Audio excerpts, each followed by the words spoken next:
Assalamualaikum warahmatullahi wabarakatuh. Perkenalkan, nama saya Salis Novpriyanti, NPM 1901011146. Di sini saya membuat video untuk memenuhi tugas mata kuliah bimbingan dan konseling. Ya, langsung saja.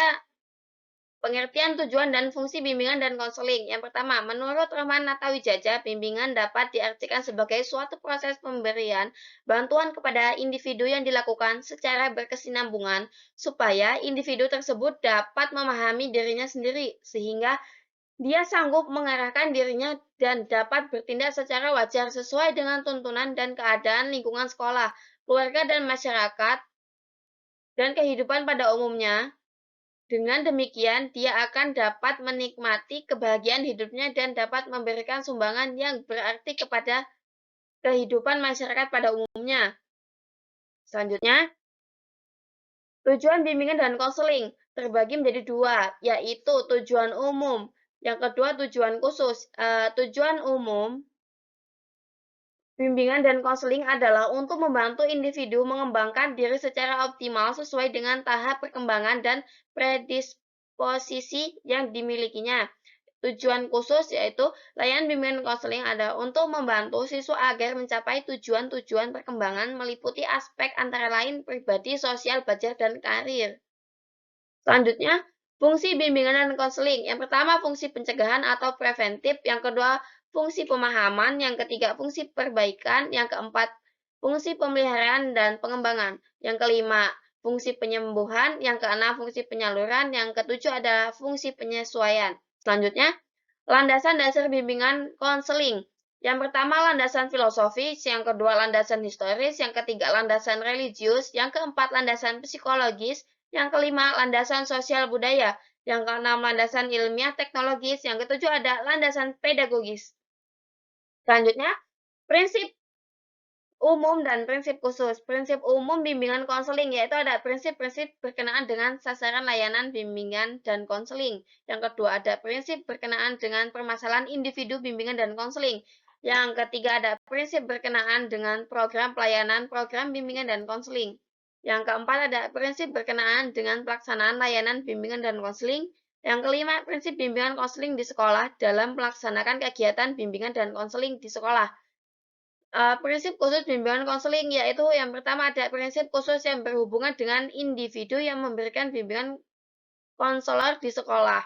Yang kedua, prinsip-prinsip khusus yang berhubungan dengan organisasi dan administrasi bimbingan konseling. Selanjutnya, asas-asas bimbingan konseling.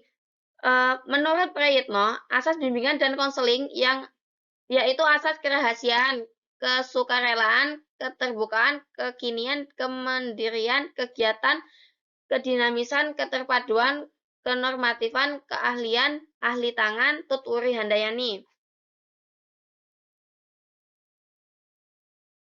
Baik, selanjutnya yaitu ada jenis-jenis layanan bimbingan konseling. Yang pertama, layanan orientasi.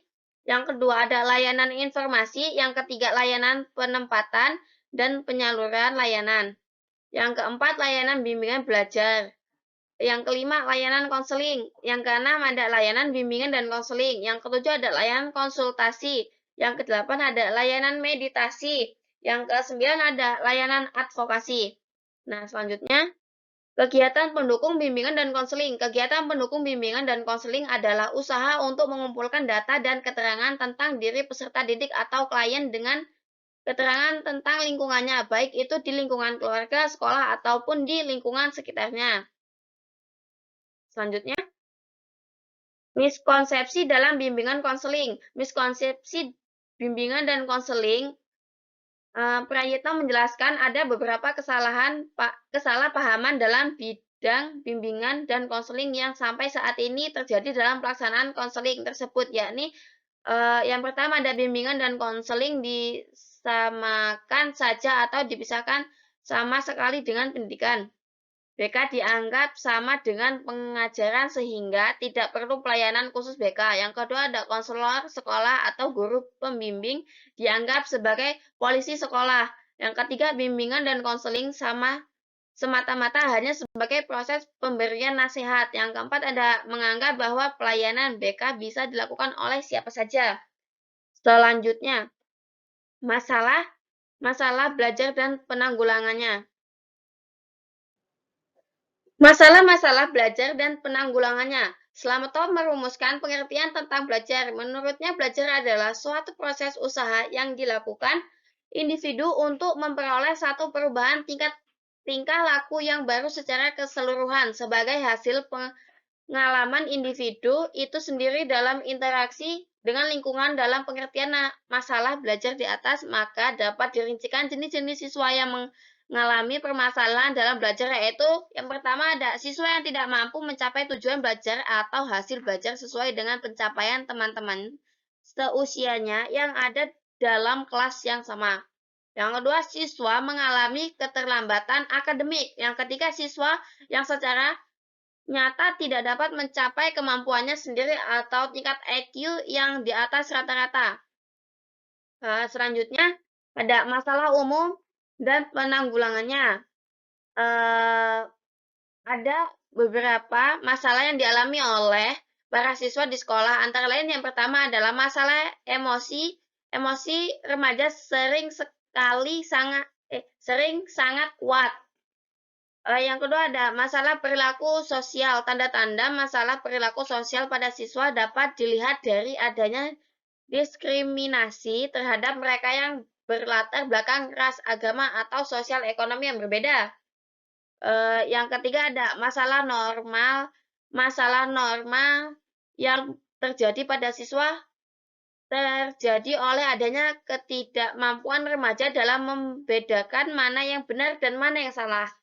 Nah, selanjutnya, peranan guru BK dalam mengatasi masalah belajar siswa. Peran guru BK dalam mengidentifikasi kesulitan belajar siswa. Ada beberapa cara yang dapat dilakukan oleh guru BK untuk mengidentifikasi para siswa yang mengalami kesulitan belajar, yaitu membantu para siswa untuk mengembangkan potensi secara optimal dan baik dalam bidang akademik, sosial, dan pribadi dalam kehidupan sehari-hari.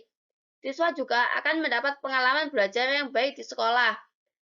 Cara untuk guru BK dalam mengatasi permasalahan belajar pada siswa. Sebagai guru BK, Anda harus memastikan bahwa perkembangan siswa di sekolah belajar dengan baik. Jika menghadapi masalah, Anda harus berusaha memberikan solusi yang tepat untuk mengatasi permasalahannya tersebut. Adapun berikut ini untuk tips guru BK dalam mengatasi permasalahan siswa, diantaranya yaitu yang pertama, berkomunikasi dengan siswa. Yang kedua, membuat ruang BK terasa lebih nyaman. Yang ketiga, menjadi pendengar yang baik. Yang keempat, memperlakukan siswa dengan baik. Yang kelima, menjadi fasilitator. Yang keenam, memberi motivasi yang konkret.